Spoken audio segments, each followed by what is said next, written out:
the thing that most people don't realize is about 10% of longevity is based on genetics.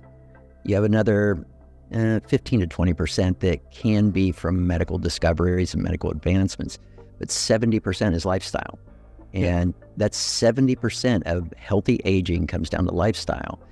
And that tends to blow people away, which really surprises me because, I mean, we've known this one for a long time and it just doesn't stick very well. People love pills and like technology. They like the whiz bang and they like the easy. And it's unfortunate also because if you look at this stuff that like peak performance aging really, like the whole long list, it's fun. I mean, like everything on my list is like a colossal amount of fun, right? So it's really funny. They want the quick fix, which doesn't really work, or as you pointed out, is going to work.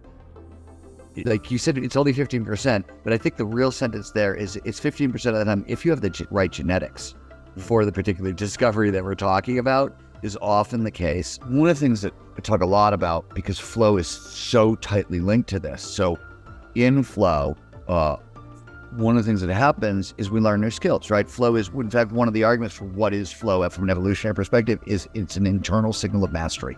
It's a way of your body letting you know you have mastered this skill. You know what you're doing, which confer. And that doesn't seem to be the only sort of evolutionary cause for flow, but it seems to be kind of like one of those spandrel benefits that has really worked in our favor. Though I could be wrong about my spandrel benefit classification completely. I'm guessing here on that one. But so on the other side of flow state, wisdom increases and mastery increases. Mm-hmm. What do we know about staving off Alzheimer's and dementia, no matter what your genetics is? You want to build up cognitive reserve. How do you build up cognitive reserve? You build up cognitive reserve through expertise and wisdom, right? Because they're the most diffuse, redundant neural networks in the prefrontal cortex, which is the part of the brain most vulnerable to cognitive decline. So expertise and wisdom massively amplifies that. That's not a pill, first of all, right? Let's talk about the first thing about that. But expertise and wisdom in what? And this is where it gets hysterical. This is Jakob Stern, right? The godfather of cognitive reserve, who's in Columbia, does work on so-called leisure activities and discovers that for each additional leisure activity we learn, so you learn to play the drums, you teach yourself math, I'm learning to draw, you can take up park skiing, you should do whatever, you get an additional 8% protection against cognitive decline. So that when we talk about like lifelong learning as really important for staving off Alzheimer's and dementia, et cetera, we've got we know what you get from each leisure activity. We know they stack, and it goes on and on. And one of the reasons I stressed dynamic motion and novel outdoor environments, it amplifies both angiogenesis and neurogenesis.